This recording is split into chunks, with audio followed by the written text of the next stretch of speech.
So far, the fen has been a nice change of pace.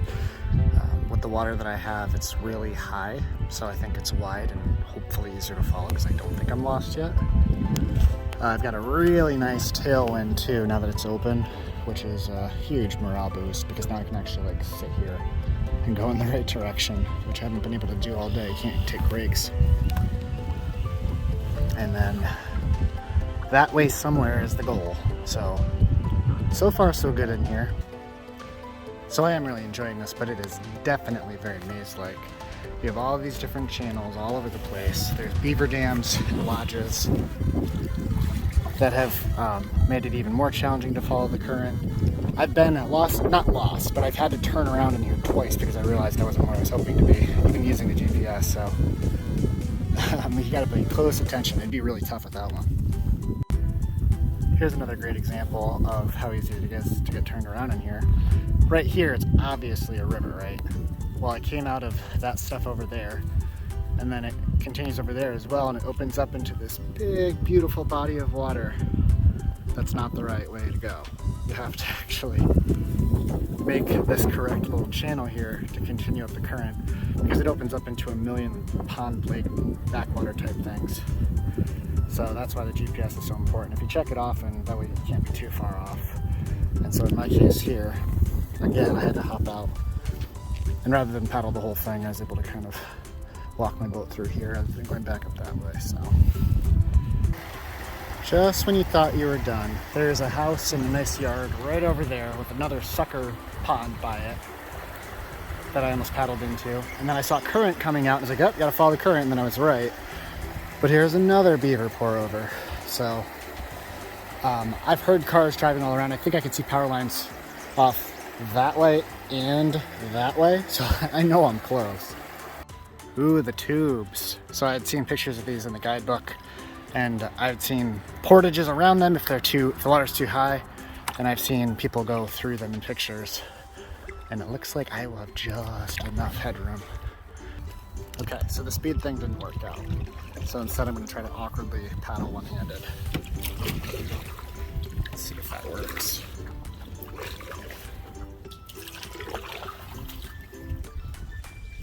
Actually, it's going to be easier just to do hand over hand.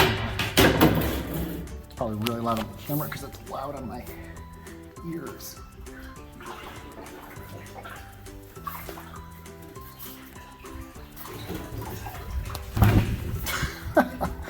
Jeez, not a lot of room, and I have a hard time getting my boat straight. Imagine if I flipped it. There we go. Look, it's shorter. How low can you go?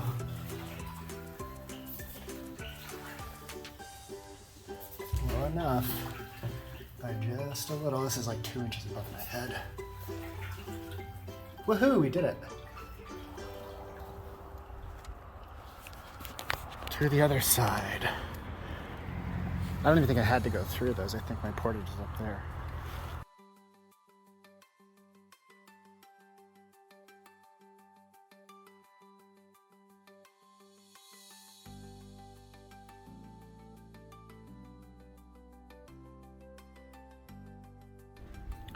So I just portaged from the Clyde River at 5 Mile Road to Island Pond, and I'm stunned that I don't have any cell service here.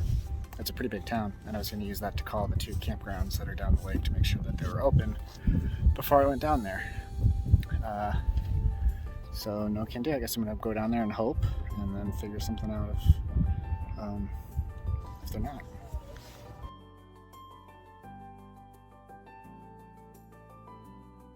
I'm all settled in. I'm stunned, but I didn't get any service at all in Island Pond, which I was going to use to try to find a campground that was open tonight. So I didn't dilly-dally in town, even though I would love to get like a restaurant food or something, but I wanted to make sure I found someplace to set up that I was okay to be at before it got dark. So I paddled across the lake over to Lakefront Campground, and there was a late check-in number on the door. And I called that and somebody picked up, and he said, yeah, go ahead and set up, and we'll set up in the morning. So that's fantastic because I always try extra hard to make sure that I'm someplace that I can be to sleep. I feel better about it. I just think it's the right thing to do. So I go out of my way to try to do that. So here I am. That's the island pond, island pond behind me. It's very pretty. It was pretty gusty. I had a nice tailwind to push me down here. And like pretty much everything else, it seems to go to glass late at night, probably early in the morning. So my tent's all set up. All my electronics are charging over there at the same time. And then my dinner and stuff is going on over there. So it was a good, long, challenging day. Lots of current. But I'm at the high point in Vermont, which is the top of the Clyde River. Feels good.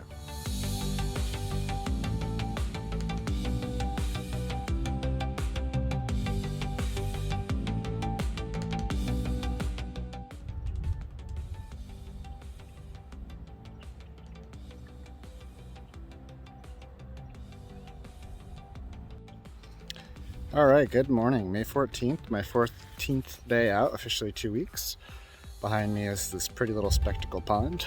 This will be my last day in Vermont. I stayed at the lakeside campground last night. I was their first customer of the season. They don't open until not this weekend, but the one after. But when I got in there pretty late last night, I spoke with a gentleman on the phone who said I could set up and pay him in the morning because he'd be working and setting stuff up for the season. So I had a nice day. Train came right through, woke me up at 2. My boat doesn't blow away. Electricity, water, all that good stuff. There was a bathroom unlocked and working. But man, $51 for a tent site is pretty brutal. And my debit card isn't working out here, so I'm almost out of cash. I have to figure something out. There it goes.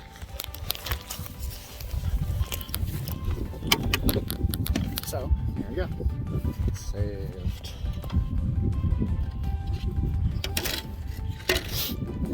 I don't even want to admit how many times that's basically happened to me. Not that many, probably like 3 at this point, maybe 4. Anyway, let me switch around and give you a view of the pond, and then I've got some pretty specific instructions from the guidebook on how to get to the trail the other side. Today's going to consist of essentially a very short paddle here, hop out, and it looks like there's a woodsy option that the wheels don't work great on, and then just the road. I'm going to stay to the road and keep it easy. And then I'm on the road for a couple miles, and then it sounds to me like I enter a very beaver, dammy, windy, but downstream river, the top of the Nulhegan, until I get down to an area that it gets way too rapidy for any realistic tripper to go through, like class 3-4 stuff. So at that point, it's like an 8-mile long roadwalk portage on Route 105. Down to the Connecticut River, which is the border between Vermont and New Hampshire. Weather is really nice. It's actually pretty warm. The forecasts are starting to flirt with the 70s. So I am in shorts for the first time. So I had to pace those things up. They haven't seen the sun yet this year. So a note to myself and also anybody that might be considering doing this trail or this section. All of this show over here, the beautiful birch that hasn't started really leafing out yet, that's all part of the state campground, which is in the Brighton State Park. The guidebook, I didn't really put much thought into it, but the guidebook, and I would certainly confirm this on their website if you can, or call ahead. The guidebook says if you get there before Memorial Day weekend when it opens, that you can set up at a tent site or a lean-to. So if that's the case and they just allow first come first serve use of the campground facilities, primitive obviously, there's no electricity or water up there, but I would, if to do this again, I would definitely come by here and stay in one of those lean-tos as opposed to spend $51. I'm an entire 10 minutes from where I started this morning, so for some reason in my head I thought I had to go a lot further to get to these. So the guidebook's instructions on how to get to the portage were fantastic. Follow them and you will be just fine. It's on the east shore, just tucked in just south of the peninsula that juts out to the west from the east shore. And signed, like I just said, it's easy to follow. And the guidebook is full of fantastic information. However, just as a friendly heads up for myself or anybody else that might watch this, it's listed as not easily wheelable. So far, I'm thinking that I'll have no problem with it. So if it gets worse, I'll update you, but just wanted to let you know I expect wheels to work just fine on this. Okay, so the portage trail was fantastically maintained. It was a really nice, soft, wide dirt road. You could totally drive even a regular car down it, not even a truck. And it's signed super well too, so thank you to the volunteers or trail crews that take care of that. Very easy to follow. I hope you can hear that little songbird in the background. That's a white-throated sparrow, my favorite little simple songbird of the north. So now I've got a ways to go on this. I think a mile and a half. This is the road I'll be very familiar with all day long. I'll be on it most of today, including I think 8 miles after this. All right, so after about a mile and a half on the road, I happened to notice this little marker right as I started getting to this water source.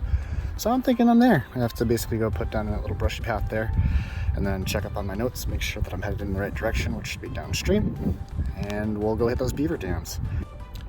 All right, here we are at Nulhegan Pond. So this is the beginning of the headwaters for the Nulhegan River, which flows down to the Connecticut River, which I can follow for 7.5-ish miles before it becomes way too rapidy for any sane person on a tripping boat with gear to go through. It's all class 3 and 4 stuff, rapids.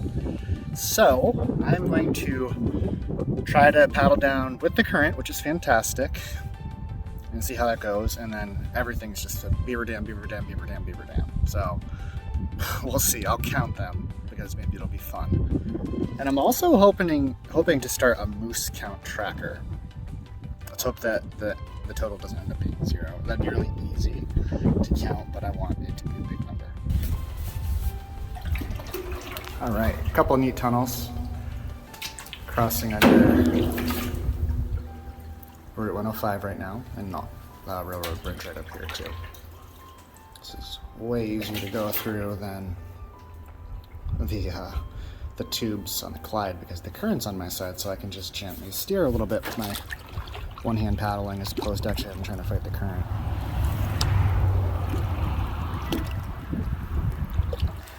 All right, well that didn't take long. The railroad's right there, so I've been on this for about 50 feet, and there's beaver dam number 1. All right, number 2. And here's 3. Okay, number 4. All right, this is number 5. I actually got out and walked around a little bit because there's the road again, and according to the GPS, the river doesn't go back under it. So I just walked through the woods a little bit over here, try to see if I somehow missed the river turn like the fen, and I didn't see anything. So we're gonna go down this thing over towards that bridge and hope that right before that car and that tunnel, the river turns right there. Let's find out. Okay, the river did indeed pick back up, which is great. Here's 6. All right, I'm starting to lose count because there's a lot of them that are like half ones like this, but I didn't count some other half ones, so we're gonna call this combination of halves. I think I was on 6, so this is technically, no, we're not gonna count that. That's more of a sandbar. So we're still on 6. All right, this is a huge one. That's a big old 7. All right, and 8. This is just a little baby one, but it counts.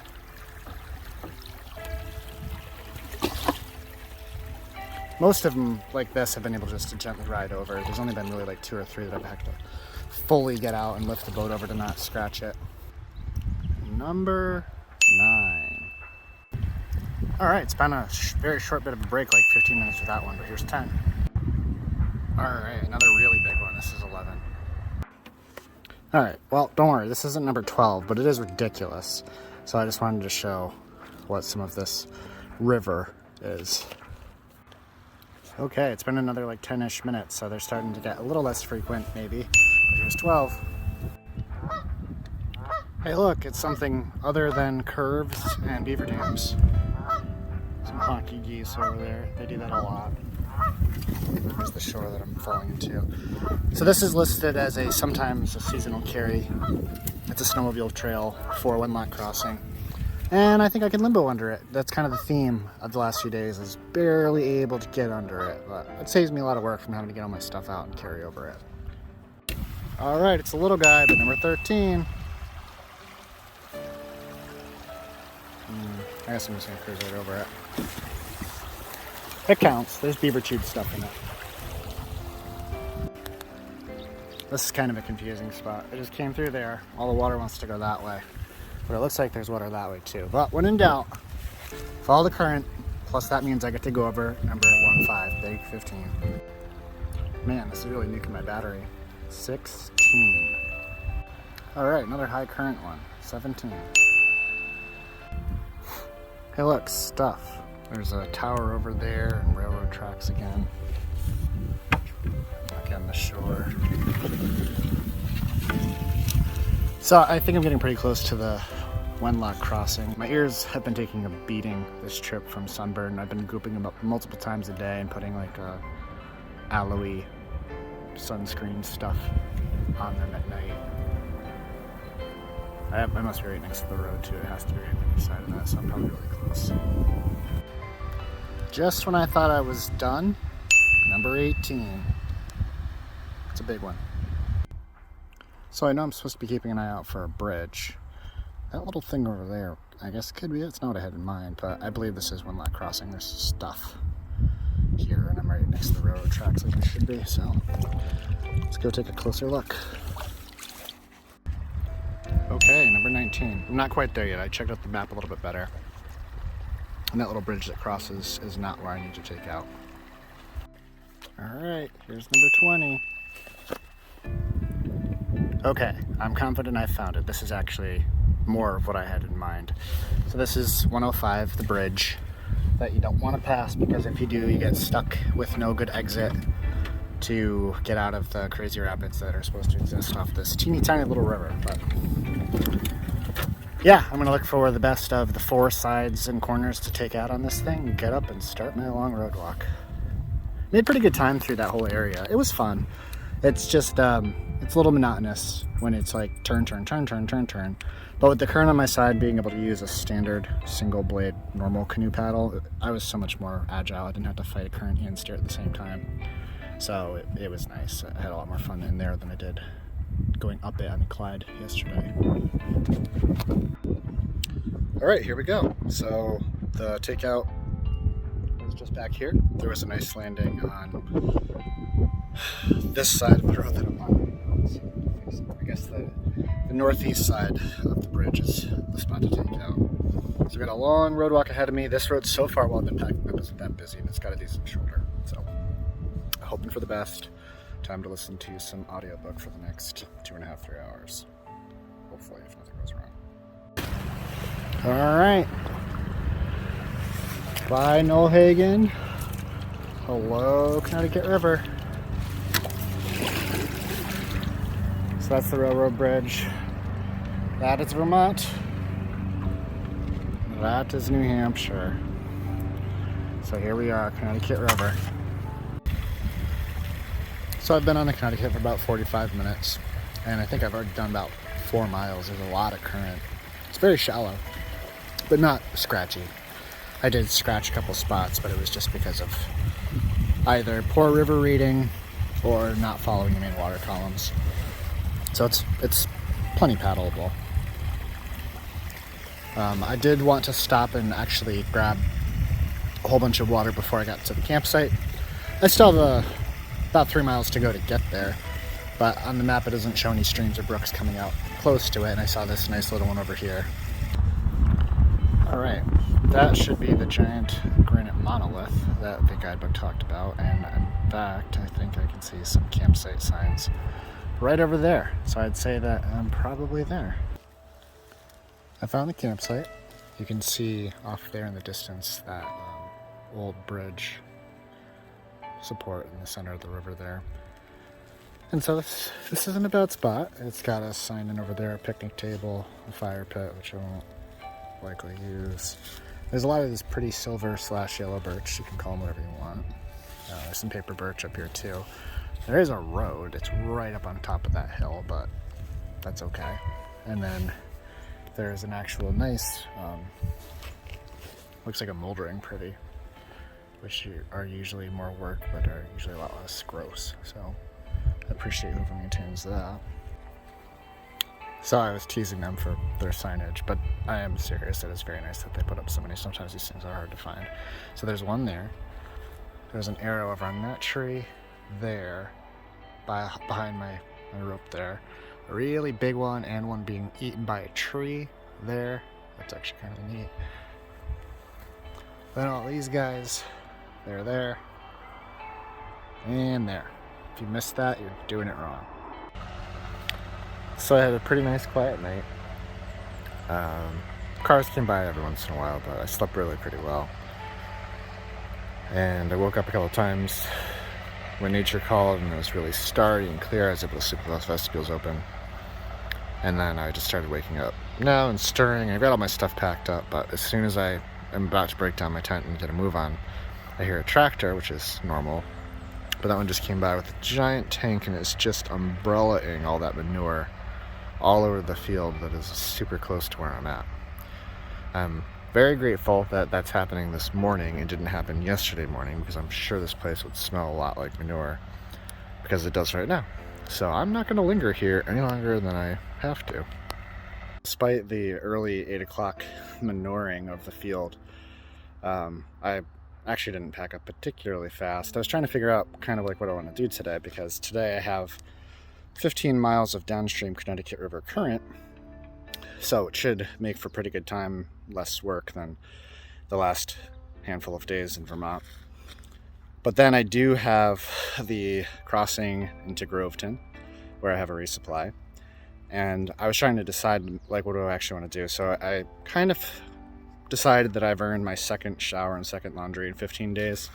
So I called the Groveton motel, but they were full up. So that kind of burst my bubble a tiny bit. It's a beautiful day. I'm trying to get over it, and I'm sure I will. But once I had mentally set myself on my first bed of the trip, a real bed, I've been in my sleeping bag on the sleeping pad every night for 14 nights. I felt pretty good looking towards that, being able to use all my electronics with service, which is, first world luxury and all that. And then also being able to shower all the sunscreen off that I've been kicking on for days. It all sounded pretty good, but it's not meant to be. So then I called like a campground that's a little bit further ahead. That would have been a monstrous day anyway, but just to see. And they don't open until the 20th, and they gave me a big thumbs down about possibly just pitching a tent there early, which I understand, but it never hurts to ask anyway.